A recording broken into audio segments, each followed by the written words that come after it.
Okay, so now time for my reflection.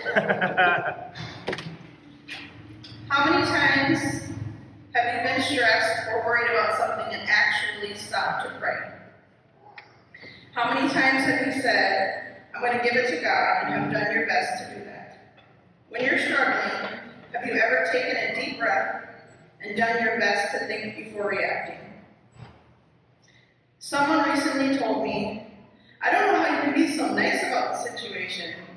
And I'm like, because it's my job to offer kindness, just like Jesus would, because that's how I would like someone to come to me. And as someone who suffers from anxiety, I have absolutely given my worries to God. And honestly, I've felt the weight of the world shift off of me when I've done this. I know that probably sounds cheesy, but it actually works.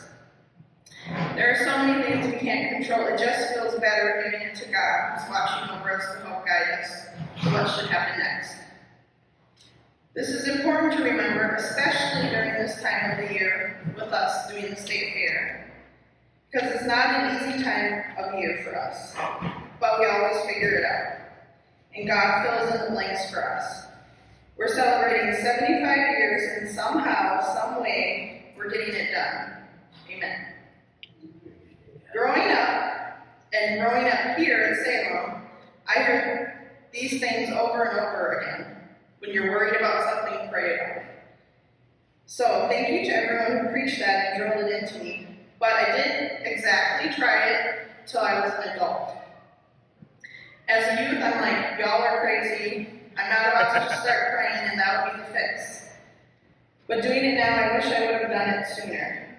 And I absolutely, in the recent years of my life, have decided I'm not only going to give to God the hard moments in my life, but do my best to be grateful for the blessings in my life too. There are so many things we can't control, so many things that can stress us out, and we get to choose how to react.